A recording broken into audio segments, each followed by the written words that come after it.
Hello friends, आप देख रहे हैं आपका चैनल शेयर बाजार विद आयुष। और दोस्तों, इस वीडियो में हम बात करने वाले हैं फ्लेयर राइटिंग आईपीओ के बारे में। फ्लेयर राइटिंग आईपीओ की पूरी जानकारी समझेंगे, कंपनी को पूरी तरीके से समझेंगे, तो डिटेल वीडियो होने वाला है, तो पूरा ज़रूर देखिएगा। सबसे पहले आपको थोड़ी सी ब्रीफ इन्फॉर्मेशन दे देता हूँ। तो दोस्तों, ये आईपीओ 22 नवंबर से 24 नवंबर के बीच में ओपन होने वाला है, और जिसका कंपनी ने प्राइस बैंड 288 से 304 रुपीज़ का रखा है। 49 शेयर्स आपको मिलेंगे कुल मिलाकर एक लॉट के अंदर, जिसमें से 593 करोड़ का दोस्तों ये पूरा इशू साइज है इस आईपीओ का। 292 करोड़ का फ्रेश इशू है, और बाकी का बचा हुआ 300 फॉर सेल है।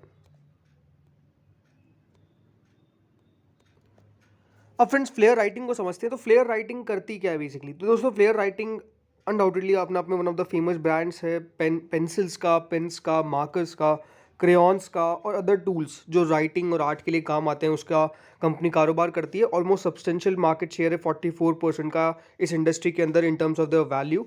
जो इंडियन पेन इंडस्ट्री दोस्तों, वो काफ़ी सारे मतलब प्राइस पॉइंट्स ऑफर करती है, राइट। अगर आप कोई भी पेन ले जाएंगे तो आपको अंडर 15 रुपीज़ पेन बहुत सारे मिल जाएंगे। फिर मिड प्रीमियम अगर आप पेन्स लेने जाते हैं तो वो 16 से 100 रुपीज़ के बीच में आते हैं। और अगर हाई वैल्यू प्रीमियम पेन्स लेने जाते हैं तो वो 100 रुपये से ऊपर के आते हैं। लेकिन मेजरली दोस्तों, जो कंपनी पैसा है वो मास मार्केट पेन और मिड प्रीमियम पेन से मेरे हिसाब से कमाती होगी, बिकॉज ज़्यादातर वही बिकते हैं। दोस्तों, जो mass market pen sub segment है, वो कंपनी का बहुत ज़्यादा कॉम्पिटिटिव, एक प्राइमरली ड्रिवन है by student demand. Because no doubt वो खरीदेगा कौन? सबसे ज़्यादा स्टूडेंट खरीदते हैं, ऑफिसेज खरीदते हैं, जहाँ पे डिमांड ज़्यादा रहती है। स्पेसिफिकली स्कूल्स के स्टूडेंट्स जो भी होते हैं वो ज़्यादा खरीदते हैं। लेकिन यहाँ पर प्राइसिंग प्ले बहुत क्रूशल रोल प्ले करता है, क्योंकि जो मिड प्रीमियम और प्रीमियम पेन फोकस करते हैं वो ब्रांड क्रिएशन और प्रोडक्ट डिफरेंशिएशन के ऊपर काम करते हैं, राइट। क्योंकि कंपनी दोस्तों सस्ते में आपको क्या बहुत ज़्यादा तो चीज़ें नहीं दे पाएगी, बट ये है कि हाँ, कंपनी उस पर भी थोड़ा सा वैल्यू क्रिएशन करके आपको बेचेगी, ताकि आपका कोई प्रिफर ब्रांड हो तो वो निकले जो कंपनी खुद बना रही है। लेकिन अगर मिड प्रीमियम से प्रीमियम पेन्स की बात करते हो तो कंपनी डेफिनेटली वहाँ पे बहुत सारे ऐसे डिफरेंशिएशन रखेगी कि आप खरीदे तो सिर्फ उन्हीं का पेन खरीदे। ये आपको समझ में आना चाहिए। बाकी जो कंपनी का सक्सेस है, या फिर हम कह सकते हैं, वो डेफिनेटली मिड प्रीमियम और प्रीमियम पेन से आती है। जो डोमेस्टिक मार्केट है वो अभी भी दोस्तों एक सिग्निफिकेंट ड्राइवर है कंपनी की ग्रोथ का। क्यों? बिकॉज वो ही कंपनी के लिए सबसे बढ़िया करता है। बाकी जो एक्सपोर्ट्स है वो भी कंट्रीब्यूट करते हैं और इंडस्ट्री के अट्रैक्टिवनेस के अंदर प्ले करते हैं फॉर मेजर प्लेयर्स। अब जैसे मैंने बताया दोस्तों, कंपनी काफ़ी बढ़िया कारोबार कर रही है, और अच्छी बात इनकी क्या है ये आप समझिए कि कंपनी जो है वो among the top 3 players in the sector के अंदर गिनी जाती है। किसमें? Among the top 3 players. और किसके अंदर? Capturing about 9% of the market share in the writing instrument industry. मतलब कंपनी का आप फोकस देख सकते हैं कि राइटिंग इंस्ट्रूमेंट इंडस्ट्री के अंदर कंपनी का जो मार्केट शेयर है वो बेसिकली 9% के आसपास आपको देखने को मिल रहा है। 9% मार्केट शेयर बढ़िया है, लेकिन इंपॉर्टेंट क्या है कि जो कंपनी की रैंक है वो नंबर 3 पे आ जाती है, राइट। तो ये अपने आप में काफ़ी बढ़िया है। खास बात एक और आपको बताता हूँ कंपनी की, कि कंपनी की दोस्तों जो ग्रोथ रेट रही है वो ऑलमोस्ट 14% पे रही है बिटवीन FY 2017 टू 2023। लेकिन जो इंडस्ट्री की ग्रोथ रही है वो 5.5% रही है। तो खास बात क्या है कि कंपनी ने ज़्यादा तेज़ी से रेवेन्यू ग्रोथ करी है जो इंडस्ट्री की थी। तो ये एक बहुत बड़ी बात है कि company has experience faster revenue growth compare to the industry average with a compounded annual growth rate of 14%। बाकी इंडस्ट्री इसी समय में सिर्फ 5% से ग्रो करी है। तो आप समझ सकते हैं कि ये कंपनी की खास बात है। अब डेफिनेटली कंपनी की स्ट्रेंथ क्या है, कंपनी की हाइलाइट्स क्या है, ये समझते हैं। देखिए, पहला बात तो ये है कि इनका जो फ्लेयर ब्रांड है वो मार्केट में ओवर 45 ईयर्स से कार्यरत है, तो अपने आप में काफ़ी ज़्यादा समय है, यानी कंपनी काफ़ी एक्सपीरियंसेबल होगी, ये तो पक्का है। सेकंड बात ये है कि दोस्तों कंपनी बहुत सारे ऑफर्स, मतलब बहुत सारे wide range of products offer करती है, जिसमें वेरियस कंज्यूमर सेगमेंट्स है, पेन्स है, स्टेशनरी है, कैलकुलेटर्स है। और रिसेंटली कंपनी ने और सारी मैन्युफैक्चरिंग के अंदर भी अपने आप को डाला है, जिसमें कंपनी हाउसवेयर प्रोडक्ट्स और स्टील बॉटल्स भी क्रिएट करेगी। जैसे आप देख सकते हैं कि एक आईपीओ आया था अभी सेलो का, राइट। अब डेफिनेटली उनका पेन में ज़्यादा नहीं काम था, लेकिन उनका बॉटल्स में था, लेकिन उन्होंने भी अपने आप को पहले पेन में डाल रखा था। और मतलब ये कह सकते हैं कि हाँ, ये सब कंपनीज इसके तरफ जाती है। कंपनी ने दोस्तों ऑलमोस्ट 1303.60 मिलियन यूनिट्स के आसपास FY 23 में पेन्स बेचे हैं। मतलब इतने ज़्यादा पेन्स कंपनी ने बेच रखे हैं, और सिग्निफिकेंट पोर्शन जो है वो इनका डोमेस्टिकली आता है, और मतलब जो कंसिडरेबल परसेंटेज है जो एक्सपोर्ट से आता है। कंपनी का एक रोबस्ट डिस्ट्रीब्यूशन नेटवर्क है, क्योंकि लार्ज नंबर ऑफ डिस्ट्रीब्यूटर्स है, रिटेलर्स है, और सब्सटेंशियल मार्केट प्रेजेंस है कंपनी के इंडिया और इंटरनेशनल के अंदर। कंपनी के जो मैन्युफैक्चरिंग और डिस्ट्रीब्यूशन है वो सर्वरल ब्रांड्स की पार्टनर करते हैं ये with international brands in the writing instrument industry. और कंपनी जैसे मैंने आपको बताया कि अपने आप को एक्सपांशन भी किया है हाउसवेयर प्रोडक्ट्स के अंदर, जिसमें स्टील बॉटल्स के अंदर कंपनी काम करेगी थ्रू द सब्सिडरीज, ताकि इस एरिया के अंदर भी कंपनी ग्रो कर सके। बाकी कंपनी ने दोस्तों ऑलमोस्ट कंपनी का 11 मैन्युफैक्चरिंग प्लांट्स है अक्रॉस वेरियस लोकेशंस इंडिया के अंदर, जिसमें एक्सटेंसिव सेल और डिस्ट्रीब्यूशन नेटवर्क कंपनी का है, जिसमें कंपनी ट्रेडिशनल और मॉडर्न रिटेल चैनल्स के साथ अपने ई कॉमर्स प्लेटफॉर्म को चलाती है। इनके पास मेनली 4 ब्रांड्स है पेन के अंदर। उसके अंदर दोस्तों फ्लेयर आता है, हॉजर आता है, पेरिकार्डिन आता है और जूक्स आता है। ये 4 इंपॉर्टेंट ब्रांड्स हैं जो कंपनी के आपको चलते हुए नज़र आ जाते हैं। अब देखिए, डेफिनेटली अगर कोई कंपनी है तो उसके प्लस होते हैं तो माइनस भी होते हैं। तो कुछ रिस्क फैक्टर में ये है कि दोस्तों जो कंपनी का मेजरली रेवेन्यू आ रहा है वो कंपनी के ब्रांड से आता है, जिसमें फ्लेयर है, हॉजर है और पेरिकार्डिन है। मतलब इन 3 ब्रांड से कंपनी का मेजरली रेवेन्यू जनरेट होता है। तो मान लीजिए अगर कोई भी एक ब्रांड पे कोई दिक्कत आ जाती है, रेपुटेशन पे सवाल उठ जाता है, तो डेफिनेटली कंपनी की फाइनेंशियल हेल्थ, कैश फ्लो सब पे असर पड़ेगा। सेकंड, कंपनी काफ़ी ज़्यादा रिलाय करती है नेटवर्क डिस्ट्रीब्यूशन पे, जिसमें इंडिया और इंटरनेशनली पे, मतलब कंपनी का जो मेजरली काम चल रहा है वो जो बाहर की डिस्ट्रीब्यूशन कंपनीज़ है या फिर इंडिया की जो डिस्ट्रीब्यूशन कंपनीज़ है उनके ऊपर। तो मान लीजिए वहाँ पर अगर कोई डिस्ट्रप्शन देखने को मिलता है तो फिर वापस से कंपनी के फाइनेंशियल हेल्थ पे दिक्कत आ जाएगी। तीसरा ये है कि कोई भी स्लो डाउन या हॉल्ट देखने को मिलता है मैन्युफैक्चरिंग ऑपरेशंस के अंदर, भले वो लेबर डिस्प्यूट के कारण हो या फिर सफिशिएंट इलेक्ट्रिसिटी, फ्यूल या फिर वाटर के कारण हो, तो इससे भी कंपनी के बिजनेस पे इफेक्ट पड़ सकता है।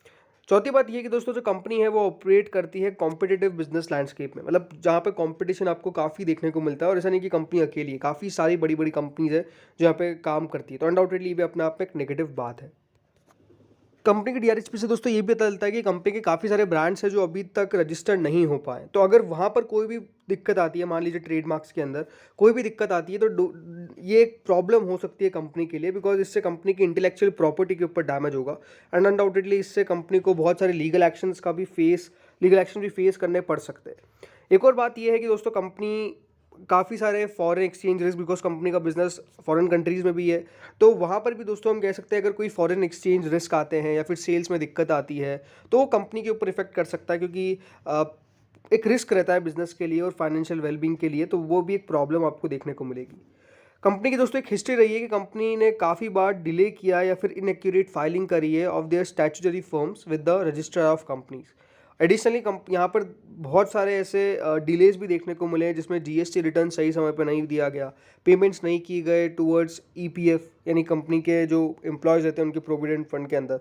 तो ये भी दोस्तों बाजार अच्छा नहीं समझता है, बिकॉज आप एक अच्छा कॉर्पोरेट अगर चला रहे हैं तो डेफिनेटली हर एक चीज़ में टिक होना चाहिए, और सबसे इंपॉर्टेंट होता है कोई भी कॉर्पोरेट के लिए उसके एम्प्लॉयज़। और अगर कंपनी अपने एम्प्लॉयज़ का ध्यान नहीं रख रही है और कंपनी अपने एम्प्लॉयज़ को टेकन फॉर ग्रांटेड ले रही है, तो ये अपने आप में एक बहुत बड़ी दिक्कत है, बिकॉज कंपनी के एम्प्लॉयज़ का जो ईपीएफ है वो आई थिंक सही समय पे भरे जाना चाहिए, जीएसटी सही समय पे भरा जाना चाहिए, जो सरकार का काम है वो भी बिल्कुल सही तरीके से होना चाहिए, और बाकी जो रजिस्टर ऑफ कंपनीज़ में जो भी इनके फाइलिंग्स है वो I think time to time होने चाहिए, बिकॉज जैसे मैंने कहा कि एक सही कॉर्पोरेट सही ढंग से काम करता है, बट अगर आप फाइलिंग सही समय पे नहीं कर रहे हैं तो ये भी एक नेगेटिव पॉइंट है जो डेफिनेटली आपको कंसर्निंग हो सकता है।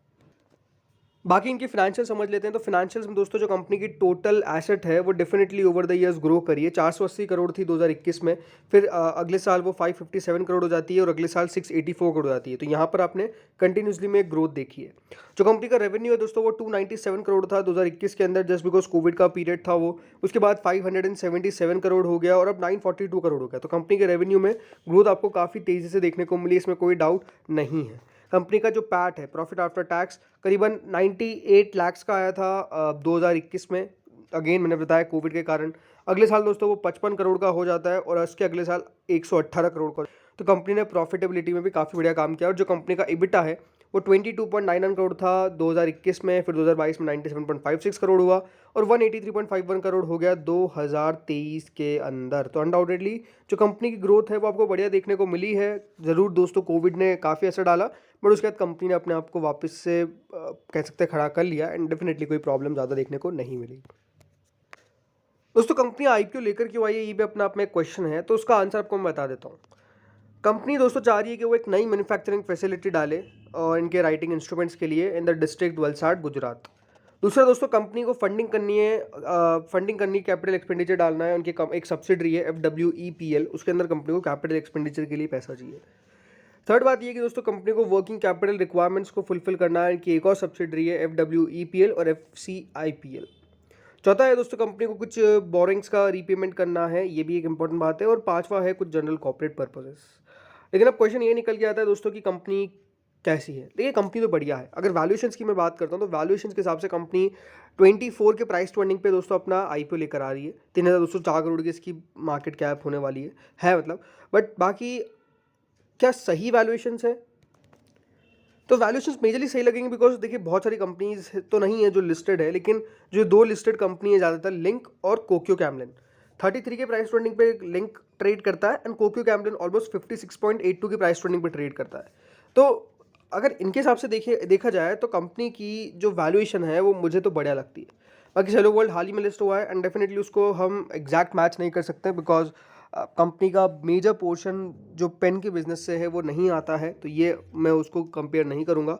बाकी हाँ ये है कि कंपनी के वैल्यूएशन के हिसाब से कंपनी ठीक ठाक वैल्यूएशन पे अपना आईपीओ लेकर आई है। जो इसकी करंट ग्रे मार्केट है दोस्तों वो 67 रुपीज़ के आसपास चल रही है, यानी 22% के आसपास का भी लिस्टिंग गेन का एस्टिमेट बताया जा रहा है। बट अगेन मैं ये कहता हूँ हमेशा ग्रे मार्केट पे भरोसा करके पैसा ना लगाए, क्योंकि ग्रे मार्केट कब पलट जाएगी आपको पता भी नहीं चलेगा। सो यही बात इंपॉर्टेंट है। बाकी हाँ ये है कि कंपनी बुरी नहीं लगी, कंपनी ग्रोथ के जोन पे है। हाँ ज़रूर देखिए, ऐसा नहीं कि कोई कंपनी है तो उसके अंदर कोई नेगेटिव चीज़ नहीं होती। हमने नेगेटिव्स के बारे में बात करी है जो भी अपने माइंड में आपको रखना चाहिए। बट ठीक है, मुझे लगता है कि छोटे लिस्टिंग गेन के लिए इशू ठीक ठाक दिखता है। बट अगेन कोई रिकमेंडेशन नहीं है, आप जो भी डिसीजन है अपने फाइनेंशियल एडवाइजर से कंसल्ट करके ज़रूर लगाएं। तो दोस्तों इस वीडियो में इतना ही था। Thank you friends for watching this.